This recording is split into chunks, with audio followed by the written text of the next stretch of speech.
अस्सलाम वालेकुम स्टूडेंट्स, कैसे हैं आप सब लोग। उम्मीद करती हूँ सब खैरियत से होंगे। जी तो स्टूडेंट्स, आज हमारे पास है एक्सरसाइज 13.2 का क्वेश्चन नंबर 6 जो हमने सॉल्व करना है। हम अपने प्रीवियस लेक्चर में क्वेश्चन नंबर 5 तक के क्वेश्चंस कंप्लीट कर चुके हैं। तो स्टूडेंट्स, इसमें हम लोग ने एक्सपेक्टेड फ्रीक्वेंसी डिस्कस की थी, रिलेटिव फ्रीक्वेंसी डिस्कस की थी। तो देखते हैं आज के क्वेश्चन है हमारे पास क्या है। क्वेश्चन नंबर 6 में हमारे पास है, what is the expectations of a person who is to get RS 120 of the if he obtain at least 2 heads in singles toss of 3 coins। क्या कहते हैं, what is the expectation of a person, एक person की expectation क्या होगी अगर उसके पास 120 rupees हों, इफ़ द obtain, और वो ऑब्टेन करना चाहता है एटलीस्ट 2 हेड्स, कम से कम 2 heads in single toss of 3 coin, एक ही टॉस में 3 कॉइन के एक ही टॉस में वो एटलीस्ट 2 जो है वो क्या करना चाहता है, हेड ऑब्टेन करना चाहता हो, तो उसकी एक्सपेक्टेड फ्रीक्वेंसी क्या होगी। ओके स्टूडेंट्स, तो ये मैंने क्वेश्चन नंबर 6 यहाँ पर सॉल्व किया है। इसकी सैम्पल स्पेस 3 हेड्स के साथ बनानी है, और अब हमें मसला ये है कि तीन कॉइन्स हैं, तो तीनों एट अ टाइम जो है वो हमें फेंकने हैं।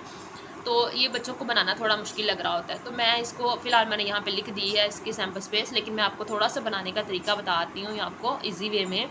कि देखिए बेटा, आपके पास जो है, आपने कितने 3 कॉइन है, तो इट्स मीन दैट वो 9 टाइम 1 2 8 टाइम जो है वो टॉस करेंगे ना, ठीक है। आप 4 टाइम हेड लिख लें, फिर 4 टाइम टेल राइट कर लें, ठीक है। 4 टाइम हेड राइट कर लें एंड 4 टाइम टेल राइट कर लें। उसके बाद आप 2 टाइम हेड राइट कर लें, 2 time tail, 2 time head, 2 time 2 time head, 2 time tail, 2 time head and 2 time tail, और ये एक हेड एक्स्ट्रा आ गया, टेल एक्स्ट्रा आ गई थी, ये हो गया। उसके बाद आप एक हेड और एक टेल लें, एक हेड और एक टेल, एक हेड एंड एक टेल, एक हेड एंड एक टेल। बेटा, इससे जो सैम्पल स्पेस बनेगी ना, वो सेम टू सेम वही सैम्पल स्पेस होगी जब हम 3 कॉइन्स को एट अ टाइम टॉस करेंगे, एट अ टाइम फेंकेंगे, एट अ टाइम उछालेंगे, ठीक हो गया। तो वेरी इजी वे है इसको लिखने का कि आप पहले 4 टाइम जो है वो हेड लें, फिर 4 टाइम टेल लें, फिर 2 time head, 2 time tail, 2 time head, 2 time tail, इसके बाद head tail, head tail, head tail and head tail. Okay, तो ये मेरे पास एक सैम्पल स्पेस आ गई 3 कॉइन्स की। ओके हो गया। नंबर ऑफ़ एलिमेंट्स हैं जो सैम्पल स्पेस के, वो 8 है। अब क्वेश्चन में ये कहा है कि उसको उसकी एक्सपेक्टेड चीज़ ये है, मतलब उसने ये एक्सपेक्टेशन रखी हुई है अपने पास कि अगर कोइन को एक ही दफ़ा में उछाला जाए, तीनों कॉइन्स को, तो एट लीस्ट उन पर क्या आना चाहिए, हेड 2 टाइम आना चाहिए, यानी कम से कम उन पे हेड कितने टाइम आना चाहिए, 2 टाइम आना चाहिए। तो बेटा हम देखते हैं कैसे। देखिए, यहाँ पे एटलीस्ट कम से कम 2 हेड है ना, यहाँ पे भी एटलीस्ट कम से कम जो है 2 हेड्स हैं, यहाँ पे भी एटलीस्ट 2 हेड्स हैं, इसमें एटलीस्ट 2 हेड्स हैं। देख, और किसी में भी ऐसा नहीं होगा कि आपके पास 2 हेड्स इकट्ठे आ जाएँ, ठीक है। तो ये हमारे पास क्या है, ये यहाँ पर टेल है, सॉरी 2 टेल है और 1 हेड है, ठीक है।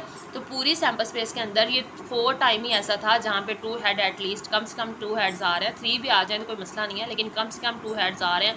बाकी पूरी सैम्पल स्पेस में कहीं पे भी ऐसा नहीं है तो कि कम से कम 2 हेड आ जाए, ठीक है। तो नंबर ऑफ़ एलिमेंट्स कितने हो जाएंगे, C1 के 4 हो जाएंगे। प्रोबेबिलिटी हम निकाल दें, क्योंकि आपको पता है expected frequency probability multiply by number of trials होती है। तो एक्सपेक्टेड फ्रीक्वेंसी हम निकालते, पहले सिंपल फ्रीक्वेंसी निकालते हैं। तो ये 4 है और सैम्पल स्पेस के 8 हैं, तो 4 1 ज़ा 4 और 4 2 ज़ा 8। तो प्रोबेबिलिटी हमारे पास आ गई 1/2, और नंबर ऑफ़ ट्रायल्स उन्होंने 120 बताए हुए थे, तो 120 एक्सपेक्टेड ट्रायल्स हैं। तो ये इसको कटिंग करें, 2 6 ज़ा 0, 2 6 ज़ा 12 एंड 0, तो यहाँ पे कितना आ गया 60, यानी 60 टाइम चांस हैं एटलीस्ट 2 टाइम हेड आने के। ओके स्टूडेंट, तक ये क्वेश्चन कंप्लीट हो गया। नेक्स्ट क्वेश्चन, नेक्स्ट है हमारे पास क्वेश्चन नंबर 7। क्वेश्चन नंबर 7 में क्या कहते हैं, find the expected frequencies of the given data if the experiment is repeated 200 time, ठीक है। एक्सपेरिमेंट का नंबर ऑफ ट्रायल यानी आपके पास कितने हैं, 200 टाइम है। आपने एक्सपेक्टेड फ्रीक्वेंसी बतानी है अपने डाटा की, और एक बात देखें, ये P ऑफ X जो है ऑलरेडी गिवन है आपके पास, ठीक है। अब आपके पास फ्रीक्वेंसी गिवन नहीं है, आपके पास क्या है, पी ऑफ एक्स गिवन है। तो देख लेते हैं इसको। देखें बेटा, एक्स गिवन है, पी ऑफ एक्स गिवन है आपके क्वेश्चन के अंदर। आपने क्या करना है, एक्सपेक्टेड फ्रीक्वेंसी निकालनी है। तो बेटा अब इसकी हर एक की अलग-अलग एक्सपेक्टेड फ्रीक्वेंसी आएगी, क्योंकि अब आपको फ्रीक्वेंसी नहीं गिवन कि आप अपना जो है इवेंट्स नहीं गिवन कि आप अपनी प्रोबेबिलिटी निकालें, और दिस प्रोबेबिलिटी ऑलरेडी गिवन है। तो एक्सपेक्टेड फ्रीक्वेंसी का फॉर्मूला आप लगाएं n multiply by P of x. तो n हमारे पास 200 है, तो 200 मल्टीप्लाई बाय फर्स्ट प्रोबेबिलिटी 0.11 है, इससे मल्टीप्लाई करवा दें तो आपके पास आएगा 22। सिमिलरली 200 मल्टीप्लाई बाय 0.21 तो आपके पास आएगा 42। 0.17 जो है इसको मल्टीप्लाई करवाएं 200 से तो आपके पास आएगा 34। नेक्स्ट हमारे पास 0.18 है, इसको 200 से मल्टीप्लाई करवाएंगे तो हमारे पास आ जाएगा 36। 0.09 है, इसको मल्टीप्लाई करवाएंगे 200 से तो हमारे पास 18 आ जाएगा। 0.17 है, इसको मल्टीप्लाई करवाएंगे 200 के साथ तो हमारे पास 34 आ जाएगा। लास्ट में हमारे पास है 0.07, इसको 200 से मल्टीप्लाई करवाएं तो हमारे पास 14 आ जाएगा। तो स्टूडेंट्स ये बिल्कुल इजी क्वेश्चन था, इसमें पहले प्रोबेबिलिटी निकालने की ज़रूरत नहीं थी क्योंकि इस क्वेश्चन में ऑलरेडी प्रोबेबिलिटी उन्होंने दी हुई थी। ठीक है, तो अब हम यहाँ पर इसका क्या कर देते हैं, सिर्फ एक्सपेक्टेड फ्रीक्वेंसी निकालनी है तो आप अपनी हर वैल्यू को नंबर ऑफ ट्रायल से मल्टीप्लाई करवाते जाएँ तो आपके पास हर वैल्यू की क्या आ जाएगी, एक्सपेक्टेड फ्रीक्वेंसी आ जाएगी। ओके हो गया। नेक्स्ट हमारे पास है इसका क्वेश्चन नंबर 8 है, शॉर्ट सा क्वेश्चन है, सिंपल क्या कहते हैं, the probability of the getting 5 6 आने की जो प्रोबेबिलिटी है, हासिल करने की जो प्रोबेबिलिटी है, वाइल टॉसिंग 6 डाइस इज़ 2/5, जो कि जब हम 6 डाइस को जो था टॉस करते हैं 2/5 है। ठीक है, इसकी प्रोबेबिलिटी खुद बताई हुई है, ये उसकी 2/5 is the probability of getting 5 6 जब हम टॉस करते हैं 6 डाइस को। The dice is roll 200 time, और डाइस को हमने 200 टाइम रोल करना है, यानी उसके नंबर ऑफ ट्रायल 200 आ रहे हैं। How many times would you expect it to show 5 6, कितने टाइम आप बता सकते हैं कि कितने टाइम जो है जो 5 है वो आएगा। तो देखिए गिवन क्या था, प्रोबेबिलिटी ऑफ 5 6 की गिवन थी, पी ऑफ ए कितना गिवन है, 2/5 गिवन है, और नाउ एक्सपेक्टेड फ्रीक्वेंसी आपके पास गिवन। तो हमारे पास नाउ एक्सपेक्टेड फ्रीक्वेंसी जो है n multiply by P of A होती है। पी ऑफ ए हमारे पास 2/5 है और n हमारे पास कितना क्वेश्चन में गिवन है, 100 गिवन है। तो हम इसको सॉल्व कर लेते हैं। 5 2 ज़ा 10 एंड 0 2 20 2 ज़ा हमारे पास कितना आ जाएगा, 40 आ जाएगा। तो इट्स मीन दैट इसकी आंसर क्या आया, 40। अब बुक के पीछे आंसर जो है ना वो जो है वो 80 आंसर है। तो इसका मतलब है कि अगर तो नंबर ऑफ़ ट्रायल जो है वो, सॉरी ये 200 थे, मैंने 100 लिखा, क्वेश्चन के अंदर 200 थे।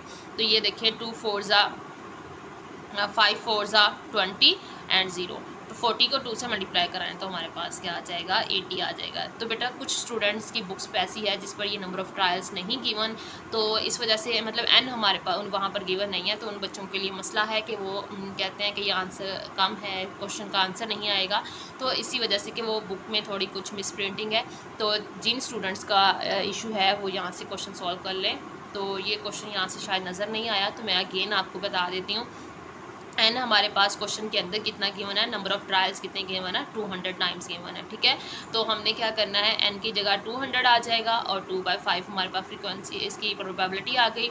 5 4 ज़ा 20 एंड 0 बच गया। 40 को 2 से मल्टीप्लाई कराएंगे तो हमारे पास क्या आ जाएगा, 80 आ जाएगा। तो यानी जो है एक्सपेक्टेड जो है 80 टाइम हमारे पास चांस है कि हमारे डाइस के ऊपर 5 टाइम 6 आने के। ओके स्टूडेंट्स, एक्सरसाइज हमारी 13.2 जो है वो कंप्लीट हो चुकी है।